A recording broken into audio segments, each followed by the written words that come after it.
이보다 속 시원한 부동산 이야기는 없다. 부동산엔 안녕하세요, 최균입니다. 자, 부동산 투자의 성공과 실패를 저한 타이밍, 최고의 부동산 투자 멘토가 제시하는 최적의 입지와 매매 전략으로 여러분의 부동산 고민, 이제 부동산 N이 해결해 드립니다. 자, 현명한 부동산 전략을 세워줄 최고의 부동산 멘토, 미래가치투자연구소 한정훈 대표 오늘도 함께합니다. 안녕하세요. 예, 안녕하세요. 반갑습니다. 뜨겁습니다. 날이 날씨가 뜨겁습니다. 너무너무 뜨겁습니다. 더운 날씨, 무더위를 잘 이겨내는 한정훈 대표의 팁! 방콕. 방콕, 알겠습니다. 자, 방콕이 정답일 수도 있습니다. 자, 우리 한정훈 대표와 지금부터 또 본격적으로 출발해 볼 텐데요. 오늘의 이슈앤 주제 바로 만나보도록 하겠습니다. 공개합니다. 자, 오늘의 주제입니다. 주택 공급 확대를 위한 서울시의 새로운 승부수는 통할까? 대출 규제가 시행이 되면서요, 치솟던 이 급증하던 거래량이 집값과 거래량이 잡히고 있다라는 보고가 나오고 있습니다. 근데 일각에서는 이 구체적인 공급안이 나오지 않으면 안 된다라는 얘기가 계속 나오고 있고요. 그래서 서울시가 또 해법을 제시했습니다. 그것이 바로 서울형 주택진흥기금인데, 주택 공급의 속도전을 선언을 하는, 이게 도대체 뭔지가 궁금합니다.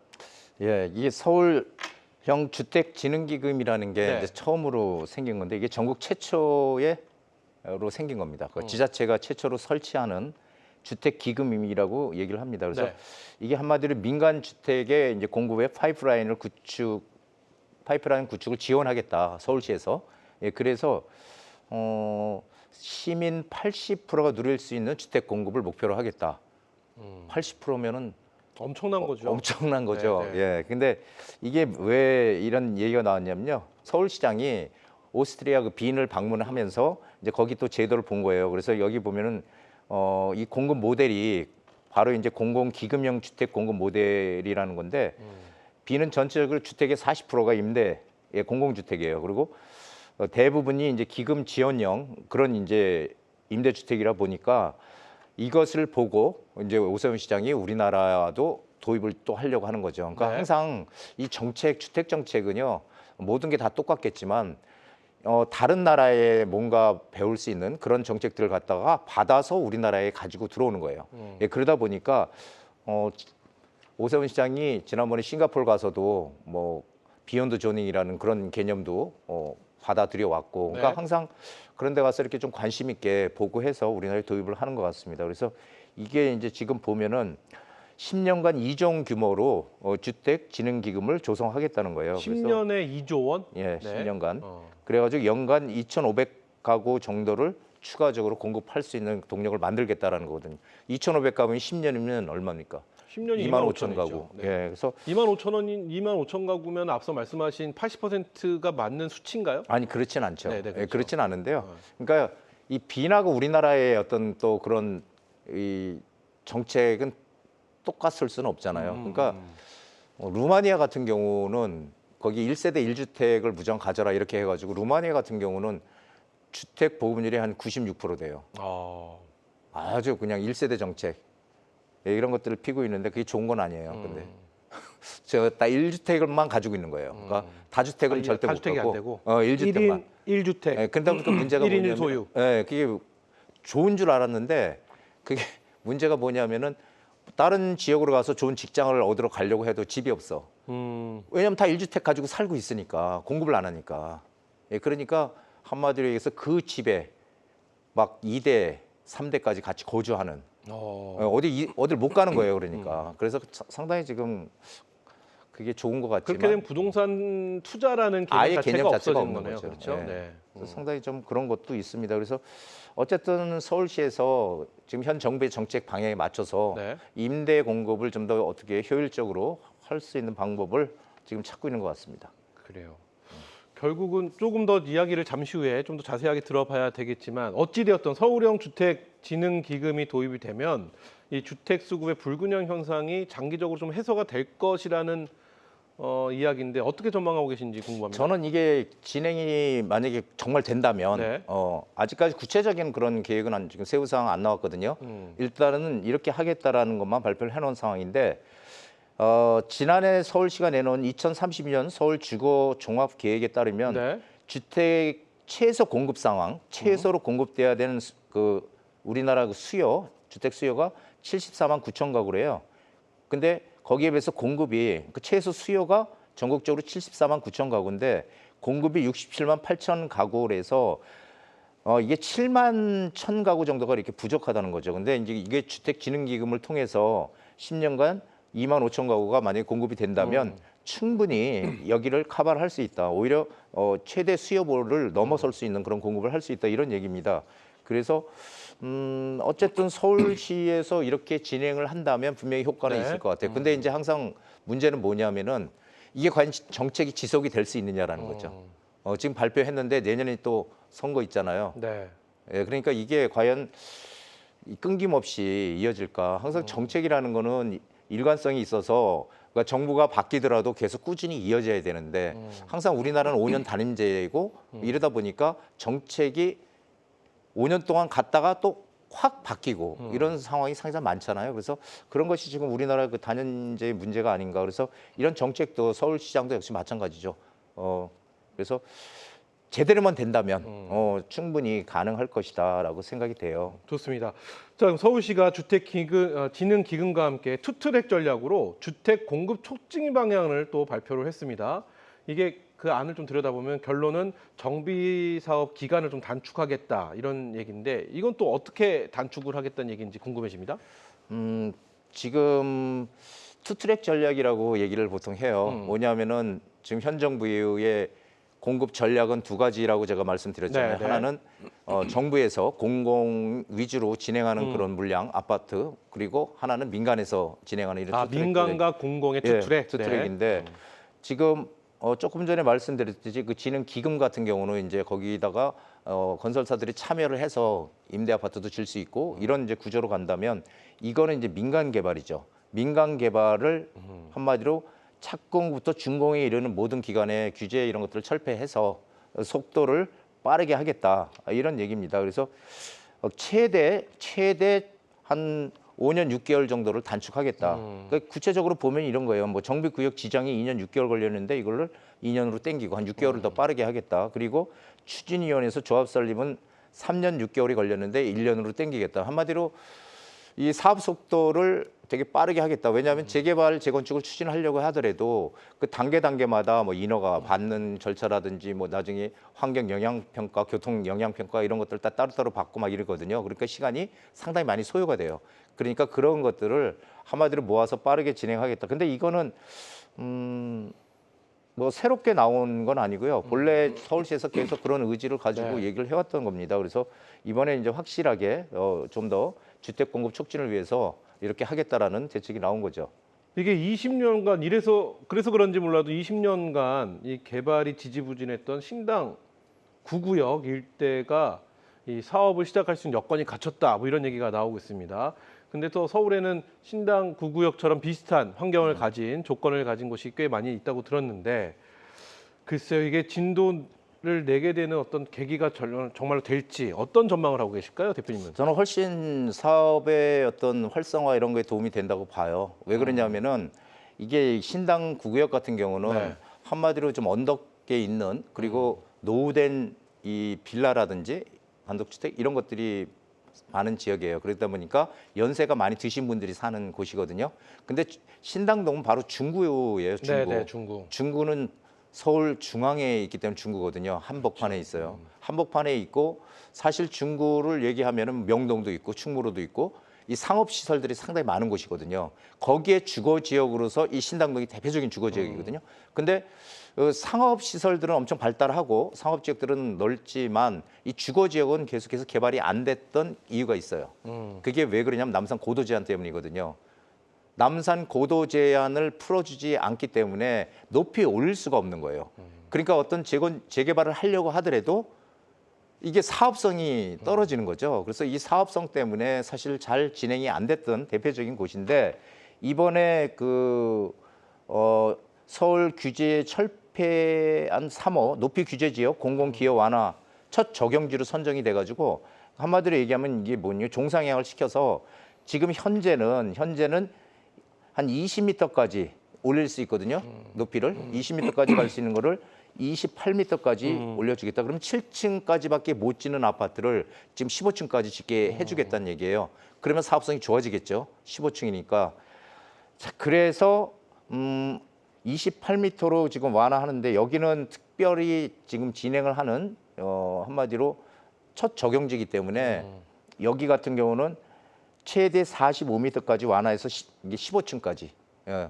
그 전에는 뭐 7층, 12층 이렇게밖에 못 짓던 거를 지금 15층까지 완화를 시켜주겠다는 겁니다. 그래서 여기는 한마디로 얘기해서 입지가 버티고개역, 약수역, 아, 네. 3호선, 6호선을 이용할 수 있는 역세권 위치에는 상당히 좋은 지역이에요. 단지 이제 좀 언덕이고 뭐 이러다 보니까 문제는 있지만 이게 계속 시공사 입찰 과정에서 유찰이 되고 그렇기 때문에 유찰이 된 이유는 그 사업성 때문에. 사업성 때문에. 근데 이번에 이제 이렇게 한마디로 특별 구역으로 이렇게 지정을 해서 이렇게 진행이 된다면 충분히 가능하다라는 생각이 돼요. 그러니까 신당동은 중구 한복판에 있지만 그 남산 바로 밑에 있기 네, 때문에 그렇죠. 그 고도 제한이라는 이거를 지금 고도 제한 많이 완화된 거거든요. 지금 완화됐어요. 예전에는 진짜 7층 이렇게밖에 못 짓던 건데 왜 그랬지? 예. 남산이 있기 때문에 네. 남산을 가리면 안 된다는 거죠. 아, 그게 시각적으로. 고도 제한이에요. 네, 네. 아, 그러니까 예. 뭐 그 고도 제한이 뭐 여러 가지 조건들이 좀 있잖아요. 예.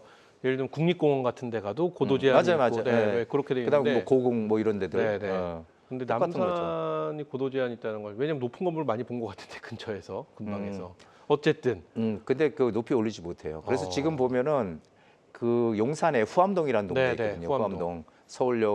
서울역 끼고 서울역 쪽은 이제 서쪽 후암동이라 그러고 그 건너편 동쪽 후암동인데 거기가 옛날부터 서쪽 후암동 같은 경우는 특별 계획 구역으로 계속 잡혀 있었거든요. 아, 근데 네. 개발이 잘 안 됐던 이유가 그 고도 제한 때문에 그래요. 높이 올리지를 못하고 사업성이 안 나오니까 하지를 못하는 거야. 입지는 정말 좋은데 그래요. 그래서 지금 그런 것들이 좀 많이 요즘 완화가 되긴 했지만 어쨌든 지금 이번에 오세훈 시장이 규제를 완화해서 이렇게 뭔가를 이런 지역들을 하겠다.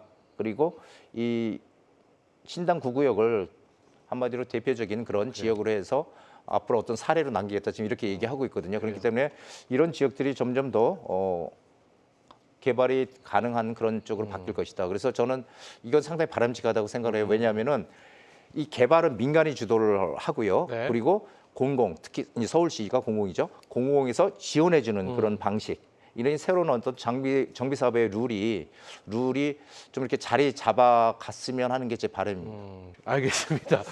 자, 그렇게 해서 지금 뭐 긍정적인 평가를 이렇게 말씀해 주셨는데, 정부의 629가 아니죠. 627 대출이죠. 627 대출 규제 이후 집값 상승세가 주춤해진 건 사실인 것 같습니다. 그런 가운데 일각에서 나오는 말들이 공급 확대 대책이 뒷받침이 되지 않으면 결론적으로 4분기 때는 이 집값이 급등세로 전환할 것 같다라는 의견도 나오고 있습니다. 지금 뭐 현재의 규제로서는 집값도 사실 좀 잡혀져 있는 것 같고 거래량도 확실히 줄었고 이게 눈에 보이긴 하나 이게 결국은 공급이 받쳐줘야지만 이것이 유지가 될 텐데 이렇게 안 되면 4분기에 좀 뭐라고 할까 다시 또 급등을 할 수 있는 좀 힘들어지는 상황이 나올 것 같다라는 일각의 시각입니다. 이거 뭐 민간 연구단체에서 나온 조사 결과이기 때문에 네. 저희가 뭐 이렇게 따로 언급을 할 수는 없지만 일각의 의견이라고 그래서 평가를 합니다. 이 부분에 대해서 대표님은 어떤 전망을 하고 계신지 궁금합니다. 저도 뭐 공감을 하죠. 그래요? 왜 그러냐면은 동의하시나요? 예, 이 규제, 그러니까 시장이 상승 시장으로 가고 있는 그런 시점에서 규제의 효과는 일시적으로 시장을 잠재울 수는 있어요. 네. 그리고 특히 대출 규제 같은 경우는 단기간에 시장에 빠른 효과를 줄 수 있는 가장 강력한 그런 규제책 중에 대표적인 규제책이죠. 하지만 이것이 그렇게 오래 가지 못한다는 거는 우리가 문재인 정부 때나 노무현 정부 때 사례를 쭉 찾아보면은 알 수가 있죠. 그래서 그런 것들이 만약에 여기에 어떤 추가적으로 공급 대책이 나오지 않는다면 그렇다면 시장은 다시 또 언제 그랬냐는 듯이 상승 국면으로 갈 가능성이 크다라는 거죠. 그래서 지금 현재 이 급등세로 전환할 가능성이 있다고 민간 연구기관에서 이렇게 내놨는데요. 이게 주택 매매가 여기서는 지금 전국 기준으로 전체 매매가는 뭐 0.2% 하락한다. 그런데 서울 같은 경우는 3.0% 상승, 경기도는 1.5%. 그거는 늘 항상 것이다. 말씀하시는 양극화 때문에 그런 거 아닌가요? 비싼 집들은 더 올라가고 다른 집들은 뭐라고 할까 뭐 보합이라든지 좀 더 빠지는 형국을 보이다 보니까 지방은 오히려 1.2% 하락한다고 지금 나오거든요. 아. 그러니까 결국 양극화는 점점 커질 수밖에 없는데 그렇죠. 결국 이 어, 수치를 올린 건 양극화 때문인 것 같은데 어제 뉴스 보니까 외국인들 머리 검은 한국인들이 뭐 100억대 집을 현금을 갖고 사고 세금을 포탈했다 이런 기사들이 막 나오는 거 보면 있는 집들의 어떤 집값들은 계속 올라가지 않을까 싶기도 하고. 그거는 맞아요. 그래서 지금은 지금도 현재 보면은 이런 고가 시장, 고가 주택 시장, 강남권이나 이런 고가 주택 시장들은 사실 급하게 팔 이유도 없고요. 그렇기 때문에 이 지금 현재 매물 가격이 627이 아니죠. 627일 맞죠? 627 6월 맞나요? 27일 날 6월 나왔으니까 네. 627 대책인가요? 네, 6월 27일. 6월 27일 627 대책이 나오고 나서 그리고 그때 그 나오기 전에 바로 최고가 네. 이 최고가를 거의 지금 유지하고 있다는 거예요. 거래는 잘 안 되지만 그 반면에 이제 저가 주택 10억 뭐 이하짜리 요런 저가 주택들, 중저가 주택들은 그래도 지금도 거래가 활발하게 되고 있는데 중요한 거는 가격이 떨어지지는 않고 있다는 거예요. 떨어지진 않고 있다. 예, 거래가 고가 주택 거래가 안 되고 있는 것뿐이지 특별히 가격이 뭐 떨어지고 있지 않다. 그러니까 지금은 한마디로 좀 이렇게 지켜보자. 이거 관망세가 지금 상당히 짙은 것 같아요. 그래서 이럴 때 공급 대책을 팍 터트려줘야 되거든요. 이게. 그래요. 좋습니다. 자, 제가 좀 또 집중해서 보는 쪽은 이쪽입니다. 이 대출 문턱이 확실히 높아지면서 이 서울 전월세 시장도 상승폭이 대폭 확대될 것이라는 예상이 나오고 있습니다. 이 부분은 어떤 의견을 갖고 계실까요? 이거는 뭐 아주 기정사실인 것 같아요. 아, 그래요? 지금 상태로 간다면. 왜 그러냐면 지금 대출을 계속 규제하잖아요. 네. 규제를 하게 되면은 이 전세로 가기도 어렵거든요. 지금 이게. 아니 대출 규제를 하니까 일단은 지금 집을 갖다가 이렇게 살 수가 없잖아요. 일단 특별한 사람 빼고는. 그러다 보니까 이 매매 수요가 전세 수요로 이동을 해요. 전세 수요로 이동을 하는데 전세로 이동을 하는데 전세 대출도 지금 받기가 어렵거든요. 전세자금 대출 보증 비율이 네. 90%에서 80%로 지금 낮춰졌거든요. 이게 그러다 보니까 오히려 세입자들이 돈을 내고 더 내야 되는 전에보다 그렇기 때문에 이게 전세로 이동을 하는데 이동을 하게 되면 일단 전세가는 오를 거고요. 전세가는 오르는데 근데 이게 전세를 들어가기도 힘들어. 그렇게 되면은 전세 수요가 감소를 하면서 월세 수요로 이동을 하겠죠. 월세로 이동을 해서 월세가 막 상승을 해요. 네. 그럼 사람들은 비교를 하죠. 이게 이제 월세 전월세 전환율을 비교를 해서 전세 대출을 받아서 하는 게 더 나한테 유리한지 아니면 월세가 더 유리한지. 근데 월세가 계속 오르게 되면 전세 대출 받는 게 더 유리하거든요. 그럼 다시 수요가 전세로 가는 거예요. 전세로 쏠려서 전세가가 오르게 되고요. 결국은 그게 또 매매가 상승으로 귀결이 되는 이런 그 쳇바퀴 돌듯이 항상 부동산 시장은 이렇게 움직여요. 이게. 그러니까 저는 뭐 전월세 시장이 특히 이 월세 시장이 올라간다는 거는 뭐 기정사실이라고 봐요. 그러니까 은행 입장에서 봐도 이게 이제 대출의 미상한 위험이 커져서 이제 심사 기준도 강화되고 시장 점수 이런 걸 보고 또 전세 대출도 해줄 거고요. 그리고 또 오히려 소득이 적으면 전세 대출 안 해줄 거예요. 이게 네. 지금 이렇게 되고 참 전세도 그래서 한마디로 이제 지금 돈이 내가 어떤 여유 자금이 없으면은 전세 대출을 받아도 잘 못 들어가는 이제 그런 상황으로 간다는 거고요. 그리고 세입자 입장에서는 이 대출이 없이 목돈 마련해서 자기가 들어가는 사람들은 사실 많지 않잖아요. 우리 서민들 같은 경우에. 네. 그렇기 때문에 수요가 감소해서 전세 들어가기가 힘드니까 월세로 이제 전환을 하는 이런 지금 악순환이 될 수밖에 없다라는 거죠. 그런데 전세로 사는 게 좋을까요? 월세로 사는 게 좋을까요? 아니, 저는 좋은 그게 건- 참 궁금해요, 진짜. 좋은 건 전세가 좋지요. 그렇죠. 일단은 내가 매년 들어가는 그러니까 돈이 안 매달 들어가니까. 돈을 내야 되는 부담금, 내 월급은 없으니까. 뻔한데 그렇죠. 그 안에서 내야 가는 지출이 없다는 것을 보더라도 전세가 너무 좋고 전 전 세계에서 전세를 보유하고 있는 우리나라의 이 정책이 너무너무 좋다고 생각하는데 근데 이게 지금 이렇게 점점 되면은 월세화가 되고 있다고 월세화가 합니다. 되면은 이게 누구 부담이 커질 것 같아요? 서민들 부담이 커지는 거죠. 그러니까 집값이 올라가서 전세값이 같이 올라가는 거잖아요, 사실은. 그러니까 이게 집값이 좀 안정화돼야지 우리의 전세 문화가 이어질 텐데 집값이 하늘 높은지 모르고 치솟다 보니 근데 그것도 생각해 봐야 돼요. 그러니까 그러니까 집값하고 전세값의 차이가 안 나니 그럼 차라리 사고 말지. 이러니까 또 집값은 올라가고 이랬던 거 아닐까 싶기도 하고. 근데 보세요. 네. 우리 물가가 계속 올라왔잖아요. 그 예전에 새우깡 한 봉지에 얼마였는데. 그러니까 그런 거를 가만히 생각을 해보면은 계속 오르잖아요. 계속 라면도 오르고 짜장면 값도 오르고 계속. 오르죠. 예, 우리가 인플레이션이 지속이 되니까 계속 오른단 말이에요. 그렇다면은 공사비도 오르지, 인건비도 오르지. 그러면 어떻게 집값이 떨어질 수가 있어요. 아니 집값도 물가 상승률만큼만 올라가야 되는데. 그러니까 그러면은 스태그플레이션이 그러면은 너무 바람직하죠. 그렇죠. 예. 그러니까 이게 그래서 저희가 물가 상승률만큼 올라가는 것보다 훨씬 더 많이 올라갈 때 거품이다라는 표현을 하잖아요. 그러니까 우리 부동산 시장은 거품이 있다라는 것에 대해서는 저도 어느 정도 좀 인정을 하고 있는 그런 상황이긴 한데 이게 좀 잡히면서 좀 뭐랄까 거래가 좀 활발해졌으면 좋겠다라는 생각은 하고는 있습니다. 네. 근데 이게 참 어려운 것 같아요. 부동산 그렇죠. 정책이 이게 올라도 문제, 그렇죠. 떨어져도 문제, 정부에서 그것을 커버하는 게 상당히 힘든 것 같습니다. 그렇습니다. 그래서 이 질문을 좀 드려봐야 될 것 같아요. 지금 말씀하신 대로 시장에서는 눈치를 보고 있습니다. 그렇기 때문에 시장에서는 무엇에 대한 눈치를 보느냐, 다음 정책에 대한 정부의 공급 대책 발표 시점과 그 내용에 대한 관심을 지금 굉장히 뭐라고 할까 지켜보고 있는 상황인데 효율적인 주택 공급 활성화 방안이라고 해야죠. 대표님의 아이디어가 좀 궁금합니다. 대표님은 우리가 무슨 정책을 다루는 사람들은 아니지만 대표님은 효율적인 주택 공급 활성화 방안에는 어떤 게 있을 거라고 보시나요? 저는 일단 기본적으로 네. 정부에서 이런 부동산 정책에 대한 그런 어떤 규제를 철폐해야 된다 그런 생각을 해요. 왜 그러냐면은 그게 뭐 부자들을 위한 게다 이런 얘기가 아니고 항상 우리가 공급을 하려면은 수요가 있어야 되잖아요. 그렇죠. 수요가 있어야 공급을 하고 그리고 공급이 충분히 돼야 집값이 안정되는데 네.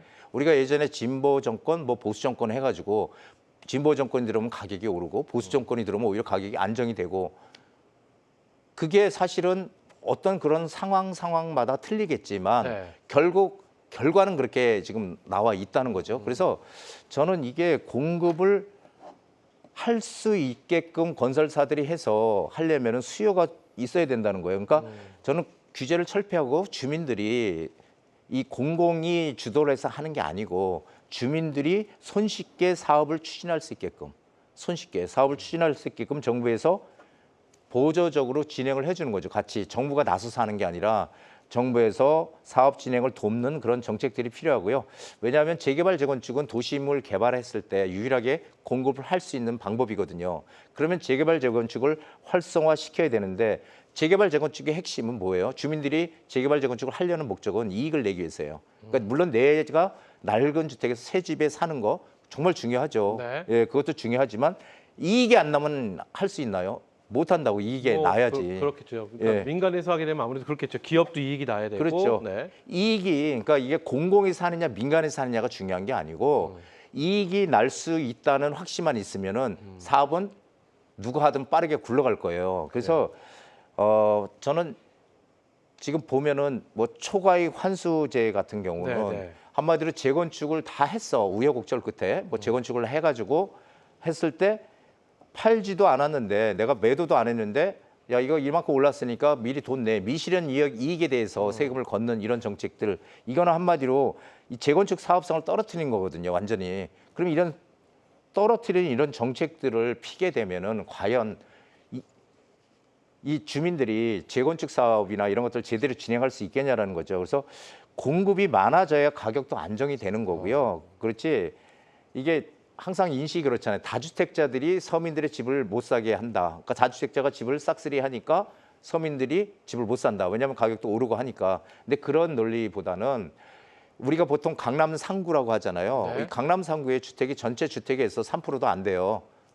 그러면은 그 3%를 위한 정책이 아닌 나머지 97%를 위한 그런 보편적인 정책들을 펴야 되는데 지금 현재는 강남 집값으로는 무정 규제. 그러니까 싱가포르 같이 한마디로 우리는 공공임대 아파트에 살더라도 99년짜리 아파트에 살잖아요. 그러면은 내가 여기서 나는 저쪽에 부자들이 사는 동네에 들어가고 싶어. 내가 노력을 해서 들어가고 싶어. 거기는 그런 것들 당연시하게 생각을 하거든요. 왜냐하면 내가 어떻게 열심히 해서 거기 그냥 들어가 사는 거예요. 그런 식으로 뭔가 생각을 해야지 그냥 무조건 이 다주택자들이 뭐 싹쓸이 하느니 이런 인식은 좀 잘못된 생각이다라는 저는 얘기를 드리고 싶어요. 그래서 정부가 좀 생각의 전환을 해서 주택 정책을 활성화시키기 위한 그런 어떤 규제들을 정말 이번에는 다르다. 이번 정부는 다르다. 이번 정부 어떻게 달라? 똑같네? 이게 아니고요. 이게 맨날 진보 정권이 들어오니까 정책은 항상 똑같네가 아니고 이번에는 뭔가 정말 다르네라는 걸 느낄 수 있는 정부에서 그 신뢰를 심어줘야 된다. 그러려면은 한마디로 얘기해서 야 그럼 공급 활성화해. 재건축 규제 풀어. 이런 식으로 뭔가 좀 강하게 공급을 할 수 있게끔 강한 시그널을 정부에서 보여줘야지 규제를 계속하면서 공급을 늘린다는 거는 그건 넌센스다. 저는 그렇게 생각을 하죠. 그 발상의 전환이 좀 필요한 시점이 아닌가 생각이 됩니다. 그래요. 지금 요 말씀은 우리 한정훈 대표의 이제 개인적인 의견으로 저희가 저는 늘 여쭤봤고요. 개인적인 네, 생각이죠. 그래요. 어쨌든 저는 말씀을 드리면서 이런 생각해봤어요. 집에 대한 의미, 집이란 건 무엇이고 우리가 또 투자는 또 무엇인가? 요거에 대한 명확한 좀 분리가 있어서 접근을 해본다면 좀 더 명확한 대책이나 뭐 이야기들이 나오지 않을까라는 생각을 해봅니다. 자, 여기까지 오늘의 이슈 저희가 만나봤는데요. 한 주도 놓칠 수 없는 무료 세미나가 또 준비가 되어 있습니다. 무료기 때문에 많은 분들이 참여해 주시고 관심을 보여주시고 계시는데 이게 중요하죠. 어떤 이야기를 해주실지. 이제는 재개발도 재건축도 똑같아요. 이제는 무조건 여기 지정됐네 하고 들어가는 게 아니고요. 여기가 나중에 계속 진행이 될 수 있느냐 그래요. 없느냐. 그것은 결국 뭐가 결정해 주냐면 사업성이 결정해 줘요. 그렇죠. 예, 사업성이 좋냐 나쁘냐. 그렇다면 일반 분들은 잘 모르거든요. 이게 사업성이 좋을지 나쁠지 이런 것들을. 그래서 서울에 투자해야 될 때 반드시 알아야 될 그런 어떤 투자 포인트, 좋습니다. 전략 이런 것들을 여러분들께 공개하는 그런 네. 시간들을 준비하도록 하겠습니다. 한마디로 정리하면요. 재개발, 재건축에 대한 옥석 가리기를 또 무료 세미나 시간에 알려주신다고 하니까요. 우리 여러분들의 관심을 안 보일래야 안 볼 수가 없겠는데요. 네. 이 옥석 가리기 굉장히 지금 중요한 시기가 아닌가 싶습니다. 많은 참여 부탁드리겠습니다. 자, 최고의 부동산 전문가 우리 한정훈 대표가 여러분의 투자 상황과 자금 계획에 맞는 최적의 솔루션을 제시해 드리니까요. 여러분들이 많은 참여 부탁드리겠습니다. 자, 계속해서 최고의 부동산 멘토 한정훈 대표의 깊이 있는 분석과 현실적인 조언을 들어볼 수 있는 시간 투자엔 바로 만나보도록 하겠습니다.